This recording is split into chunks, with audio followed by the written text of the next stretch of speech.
በዛሬው ዕለት ከሚከናወኑ የምርጫ ሁነቶች መካከል የንዑስ ምርጫ ጣቢያ ውጤቶች ይፋ መደረግ ነው። ይህንን በተመለከተ ደግሞ ባልደረቦቻችንን ከተለያዩ አቅጣጫዎች እየጋበዝን መረጃዎችን ወደ ተመልካቾቻችን እናደርሳለን። አሁን በቀጥታ ደግሞ ወደ ባህር ዳር እንሄዳለን። በባህር ዳር በትናንትናው ዕለት እንግዲህ የምርጫው ሂደት ምን እንደሚመስል ባልደረባችን ወንድሙ አዱኛ በተንቀሳቀሰባቸው አካባቢዎች ሲያስቃኘን ነበር። ዛሬ ደግሞ በንዑስ ምርጫ ጣቢያዎች አካባቢ እንዲሁ ውጤት የተለጠፈ መሆኑ ይታወቃል። አጠቃላይ ድባቡ በትናንትናው ዕለት ምሽትም የነበረው ምን ይመስላል የሚለው እንዲነግረን ወንድሙ አዱኛ በቀጥታ መስመራችን ላይ ይገኛል። ወንድሙ መረጃህን መቀጠል ትችላለህ።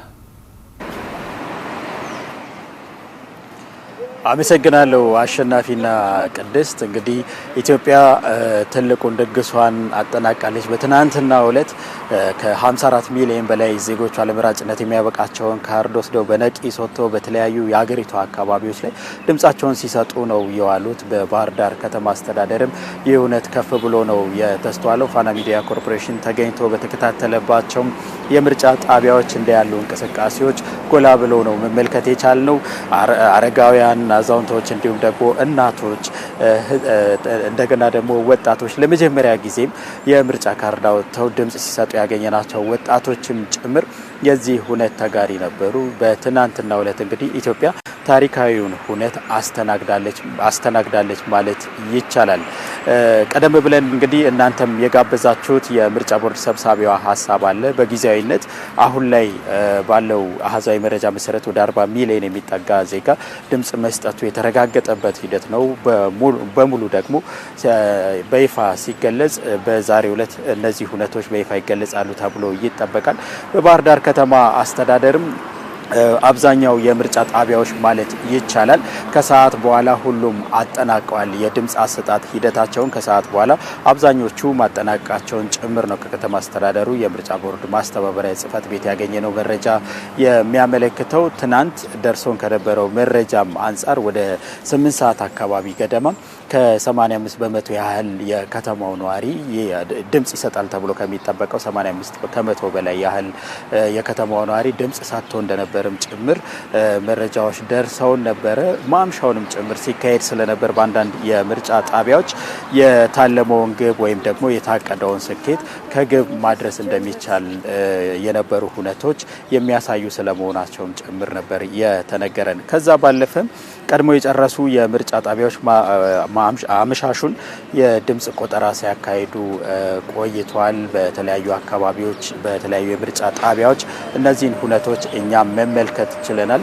በአጠቃላይ ግን ባህር ዳር ከተማ በትናንትናው ዕለት በባህር ዳር የምርጫ ክልል በሚገኙ 164 የምርጫ ጣቢያዎች ሁሉም ዜጋ ማለት ይቻላል በነቂስ ወጥቶ ረጃጅም ሰልፎች ባህር ዳር አሁን ላይ ይታወቃል ያላት የአየር ንብረት ጸባይ ሞቅ የሚል ነው። ፀሐያማ ነው። ቀኑ የበረታ ሲሄድም እንደዚህ ያሉ ሙቀቶች ከፍ እያሉ የሚታዩበት ነው። እነዚህ ይህን አይነት የአየር ንብረት ተቋቁሞ ተሰልፈው ድምጻቸውን ሰጥቷል። የዘገየባቸውም አካባቢዎች እንዲሁ ያመሹም አካባቢዎች ድምጽ መስጠት አለብን ብለው በዚሁ ሂደት ራሳቸውን አግኝተው ድምጽ ሰጥተዋል ማለት ነው። ከዚህ ጋር በተገናኘ የአማራ ክልል የፖለቲካ ፓርቲዎች የጋራ ምክር ቤት ማምሻውን መግለጫ ሰጥቷል። እንዳጠቃላይ በክልሉ በአማራ ክልል 23 የሚጠጉ ተፎካካሪ ፓርቲዎች በዚህ በሰባተኛው ጠቅላላ ምርጫ ተሳትፎ ማድረጋቸውን የጋራ ምክር ቤቱ በመግለጫው ላይ አንስቷል። እንዳጠቃላይ ኢትዮጵያ ያሸነፈችበት የምርጫ ሂደት ነበር ብሏል ምክር ቤቱ በመግለጫው። ያለምንም ኮሽታ ያለምንም የጸጥታ ችግር በሰላም ተጠናቋል። ይህም እንግዲህ ዲሞክራሲያዊ ፍትሐዊና ነጻ ገለልተኛ የሆነ ምርጫ መካሄዱን ማረጋገጥ ችለናል ነው ያለው ምክር ቤቱ። ከዛ ባለፈም ለዘመናት ስንጠይቀው የነበረው ለዘመናት ሲነሳ የነበረው የዲሞክራሲ ባህል ግንባታችን አሁን ላይ የከፈልንለት መስዋዕት እያበበ መሆኑንም ጭምር የተመለከትንበት ነው ሲል ነው እንግዲህ የጋራ ምክር ቤቱ በመግለጫው ላይ ያነሳው።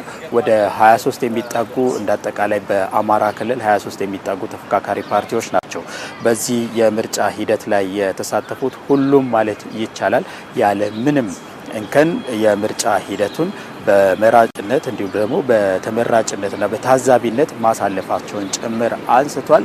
ከድህረ ምርጫ በኋላ የሚኖሩ ውጤቶችንም እንዲሁ በጸጋ የምንቀበል ይሆናል ሲል ነው የጋራ ምክር ቤቱ በሰጠው ይፋዊ መግለጫ ያነሳው። ከዛ ባለፈ ግን ትልቅ መልእክት የታየበት ሁሉም ዜጋ ለዲሞክራሲያዊ ልምምድ ለሀገር መጻኢ እድል ቀናይ መሆኑንም የተመለከትንበት ነው የሚል ሀሳቡንም እንዲሁ በመግለጫው ላይ አካቷል። የዜጎች በነቂስ ወጥቶ መሳተፍ ረዣዥም ሰልፎችን ታግሶ ድምጽ የመስጠታቸው ሂደት ለእንዲህ ያሉ ልምምዶች አስቻይ ሁኔታን የፈጠሩ በመሆኑ የሀገር የዲሞክራሲያዊ ልምምድ እያበበ መምጣቱን ለዘመናት በፓርቲ በተለያዩ አደረጃጀቶች ሲነሱ የነበሩ የዲሞክራሲ ጥያቄዎች አሁን ላይ ፍሬ እያፈሩ መሆኑን የተመለከትንበት ነው የሚል ይዘት ያለውን መግለጫውን ነው ይፋ ያደረገው። እንዳጠቃላይ እንግዲህ ከድህረ ምርጫው በኋላ ዛሬ ማለዳ ባህር ዳር ምን ትመስላለች ብለን የተመለከተን እንደሆነ ደግሞ የባህር ዳር ከተማ ያው ብሔራዊ ምርጫ ቦርድ የምርጫው ዕለት ከአፋጣኝ አገልግሎት ሰጪ ተቋማት ውጪ ሌሎች አገልግሎት ሰጪ መንግስታዊም ሆነ መንግስታዊ ያልሆኑ ስራቸውን ለምርጫው ዕለት ገታ እንዲያደርጉ ማሳሰቢያ ወይም ደግሞ መመሪያ ማውጣቱ ይታወሳል። ከዛ በኋላ ደግሞ በድህረ ምርጫው አሁን ባለው ሁኔታ ባህር ዳር ወደ መደበኛ የስራ እንቅስቃሴዋ ገብታለች። በየመንገዱ እንደምንመለከተው ዜጎች የተለምዷዊ የሆነ እንቅስቃሴያቸውን እያደረጉ ነው የሚገኙት። ወደ ስራ ገበታቸው የሚሄዱ ወደ ስራ ገበታቸው እየሄዱ ነው።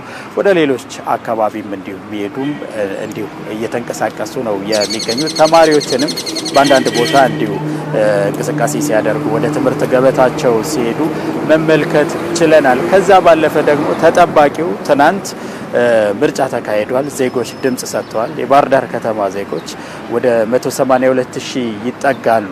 ለመራጭነት የሚያበቃቸውን ካርድ የወሰዱ የባህር ዳር ከተማ ነዋሪዎች እነዚህ ዜጎች በትናንትናው ዕለት በነቂስ ወጥተው በየምርጫ ጣቢያዎቹ ድምጽ ሰጥተዋል። ዛሬ ደግሞ የሚጠበቀው ይህ የድምጽ የሰጡት ውጤቱ ይጠበቃልና በአንዳንድ የምርጫ ጣቢያዎች ደግሞ እነዚህ ውጤቶች መለጠፋቸውን መመልከት ችለናል። ዜጎችም ድምጻቸውን እንዲሁም ደግሞ ውጤቱን ተሰልፈው ሲመለከቱም ጭምር ነው ፋና ሚዲያ ኮርፖሬሽን በተለያዩ የምርጫ ጣቢያዎች ተገኝቶ የተመለከተው። ከዛ ባለፈ ግን ባህር ዳር ወደ መደበኛ እንቅስቃሴዋ ተመልሳ ዜጎች የተለመደ እንቅስቃሴያቸውን እያደረጉ ይገኛሉ። ይኸው ከጀርባይም እንዲሁ የምንመለከታቸውም ሁነቶች ይህን የሚነግሩ ናቸው። ሌሎች ተጨማሪ ጉዳዮች ካሉ በሌሎች የዜና ወጃ ሰዓቶቻችን ወደ ተመልካቾች የምንደርስ ነው የሚሆነው። አሸናፊና ቅድስት በእኔ በኩል ያሉት መረጃዎች ይመስላሉ ነው። ወንድሙ አዱኛ ከባህር ዳር ላደረስከን መረጃ እጅግ አድርገን እናመሰግናለን። መልካም ውሎ ይሆንልህ።